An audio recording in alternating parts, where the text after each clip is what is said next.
ಸ್ನೇಹದಿಂದ ಸಂಪಾದಿಸಬಹುದು, ಆದರೆ ನೆನಪಿನಿಂದ, ದ್ವೇಷದಿಂದ, ವಿರಹದಿಂದ ಮರೆಯಲು ಸಾಧ್ಯವೇ ಇಲ್ಲ. ಅದಕ್ಕಾಗಿ ಪ್ರೀತಿಯಿಂದಲೇ ಪಡೆಯಬೇಕು. ಸೈಕಾಲಜಿ ಪ್ರಕಾರ ನಿಮ್ಮನ್ನ ಮನಸ್ಸಿನಿಂದ ಯಾರು ನಿಜವಾಗಿ ಪ್ರೀತಿಸ್ತಾರೋ ಅವರು ನಿಮ್ಮ ಮೇಲೆ ಅತಿ ಹೆಚ್ಚು ಕೋಪ ಮಾಡ್ಕೋತಾ ಇರ್ತಾರೆ. ಆದ್ರೆ ಅತಿ ಹೆಚ್ಚು ನಿಮ್ಮೊಂದಿಗೆ ಕೋಪ ಮಾಡ್ಕೊಂಡೇ ಇರೋದಕ್ಕೆ ಯಾವುದೇ ಕಾರಣಕ್ಕೂ ಸಾಧ್ಯ ಇಲ್ಲ. ಎಷ್ಟು ಬೇಗ ನಿಮ್ಮ ಮೇಲೆ ಕೋಪ ಮಾಡ್ಕೋತಾರೋ ಅಷ್ಟೇ ಬೇಗ ಅದನ್ನ ಮರೆತು ಬಿಡ್ತಾರೆ ಕೂಡ. ಯಾವ ವ್ಯಕ್ತಿ ನಿಮ್ಮ ಕೋಪವನ್ನ ಸಹಿಸಿಕೊಂಡು ನಿಮ್ಮ ಜೊತೆ ಯಾವಾಗ್ಲೂ ನಿಂತು ನಿಮ್ಮ ಬೆನ್ನೆಲುಬಾಗಿ ನಿಮ್ಮನ್ನ ಬಿಟ್ಟಿರೋಕ್ಕಾಗದೆ ಒತ್ತಾಡ್ತಾ ಇರ್ತಾರೋ ಆಗ ನೀವು ಅರ್ಥ ಮಾಡ್ಕೊಳ್ಳಿ, ಅವ್ರ ಜೊತೆ ನಿಮ್ಮ ಸಂಬಂಧ ತುಂಬಾನೇ ಆಳವಾಗಿದೆ ಅಂತ. ಒಂದು ರಿಸರ್ಚ್ ಹೇಳುತ್ತೆ, ಕೆಲವೊಂದು ಸಲ ನಿಮ್ಮ ಪ್ರೀತಿ ಪಾತ್ರರೊಡನೆ ಜಗಳ ಆಡಿ ದೂರ ಆದ್ರೆ ಆಗ ನಿಮಗೆ ತಿಳಿಯುತ್ತೆ ಅವರ ನಿಜವಾದ ಸಂಬಂಧ ಏನು ಅಂತ. ಅವರು ನಿಮ್ಮನ್ನ ಬಿಟ್ಟಿರೋಕ್ಕಾಗಲ್ಲ ಅನ್ಕೊಳ್ಳಿ, ಆಗ ನಿಮ್ಮ ಸಂಬಂಧ ಶಾಶ್ವತವಾಗಿ ಗಟ್ಟಿಯಾಗಿದೆ ಅಂತ ತಿಳ್ಕೊಳ್ಳಿ. ಅಂತಹ ಸಂಬಂಧ ಮುರಿಯೋದಿರ್ಲಿ, ಬದಲಾಗಿ ಇನ್ನೂ ಹೆಚ್ಚು ಗಟ್ಟಿಯಾಗ್ತಾನೆ ಹೋಗುತ್ತೆ. ಅದಕ್ಕಾಗಿ ಕೆಲವೊಮ್ಮೆ ಸಣ್ಣ ಪುಟ್ಟ ಜಗಳ ಕೂಡ ಆಗುತ್ತೆ. ತಕ್ಷಣವೇ ಕೋಪ ಮಾಡಿಕೊಂಡು ಅಷ್ಟರಲ್ಲಿ ಕ್ಷಮೆ ಕೇಳುವವರನ್ನ ಯಾವುದೇ ಕಾರಣಕ್ಕೂ ದೂರ ಮಾಡ್ಕೋಬೇಡಿ. ಯಾಕಂದ್ರೆ ಆ ಕ್ಷಮೆಯ ಹಿಂದೆ ಯಾವುದೇ ಕಲ್ಮಶವಿಲ್ಲದ ಮನಸ್ಸು ಅಡಗಿರುತ್ತೆ.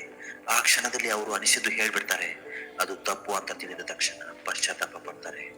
ಯಾವುದನ್ನೇ ಆಗ್ಲಿ ಉಳಿಸಿಕೊಳ್ಳುವ ಯೋಗ್ಯತೆ ಇಲ್ಲ ಅಂದಮೇಲೆ ಅದನ್ನ ಪಡ್ಕೊಳ್ಳೋ ಮನಸ್ಸು ಕೂಡ ಮಾಡಬಾರ್ದು.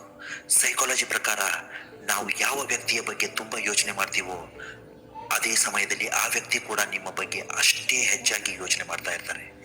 ಜೀವನವೇ ಒಂದು ವಿಶಾಲವಾದ ಸರೋವರ. ನೀವು ಆ ಸರೋವರದಲ್ಲಿ ಒಂದು ಪುಟ್ಟ ಮೀನು. ನೀವು ಬಯಸಿದ ವ್ಯಕ್ತಿಯ ಪ್ರೀತಿಯೇ ನಿಮಗೆ ಸಿಗದಿದ್ದ ಮೇಲೆ ಆ ಸರೋವರದಲ್ಲಿ ನೀವು ಹೇಗೆ ಅಂತ ಬದುಕೋದಕ್ಕೆ ಸಾಧ್ಯ? ಮನೋವಿಜ್ಞಾನದ ಪ್ರಕಾರ ನೀರು ಎಷ್ಟೇ ಬಿಸಿಯಾಗಿ ಕುದಿಯುತ್ತಿದ್ದರೂ ಅದು ಹೊತ್ತಿ ಉರಿಯುತ್ತಿರುವ ಬೆಂಕಿಯನ್ನ ಆರಿಸಬಲ್ಲದು. ಅದೇ ರೀತಿ ನೀವು ಒಬ್ಬರ ಮೇಲೆ ಎಷ್ಟೇ ಕೋಪ ಮಾಡಿಕೊಂಡ್ರೂ ಕೊನೆಗೆ ನಿಮ್ಮನ್ನ ಮನ್ನಿಸಿ ನಿಮ್ಮನ್ನ ಮುದ್ದಾಡ್ತಾರೆ ಎಂಬುದು ಅಷ್ಟೇ ಸತ್ಯ. ಅದುವೇ ನಿಜವಾದ ಪ್ರೀತಿಯಾಗಿರುತ್ತೆ. ಎಲ್ಲಿ ಕೋಪ ಇರುತ್ತೋ ಅಲ್ಲಿ ಪ್ರೀತಿ ಇರುತ್ತೆ.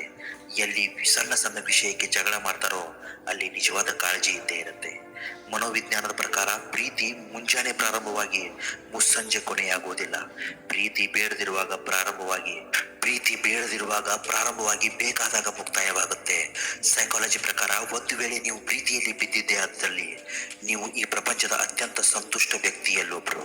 ಯಾವಾಗ್ಲೂ ಪರಸ್ಪರರನ್ನ ನಗುವಿನೊಂದಿಗೆ ಭೇಟಿಯಾಗಿ, ಯಾಕಂದ್ರೆ ನಗು ಪ್ರೀತಿಯ ಪ್ರಾರಂಭವಾಗಿರುತ್ತೆ. ಕೊನೆಗೊಂದು ಮಾತು, ಸಮುದ್ರದಲ್ಲಿ ಕಳೆದು ಹೋದ ಮುತ್ತು ಹುಡುಕಿದ್ರೆ ಸಿಗಬಹುದೇನೋ, ಆದ್ರೆ ಕಣ್ಣೀರಿನಲ್ಲಿ ಕಳೆದು ಹೋದ ಪ್ರೀತಿ ಎಂಬ ಮುತ್ತು ಸಾಯೋ ತನಕ ಹುಡುಕಿದ್ರು ಅದು ಮತ್ತೆ ಮರಳಿ ಎಂದಿಗೂ ನಿಮಗೆ ಸಿಗಲ್ಲ. ಇಂತಹ ಮತ್ತಷ್ಟು ಒಳ್ಳೊಳ್ಳೆ ಕಂಟೆಂಟ್ಗಳೊಂದಿಗೆ ಪ್ರತಿದಿನ ನಿಮ್ಮ ಮುಂದೆ ಹಾಜರಾಗಿರ್ತೀನಿ. ಚಾನಲ್ನ ಸಬ್ಸ್ಕ್ರೈಬ್ ಮಾಡಿಲ್ಲ ಅಂದ್ರೆ ದಯವಿಟ್ಟು ಸಬ್ಸ್ಕ್ರೈಬ್ ಮಾಡ್ಕೊಳ್ಳಿ ಹಾಗೂ ನಮಗೆ ಸಪೋರ್ಟ್ ಮಾಡಿ. ನಮಸ್ಕಾರ.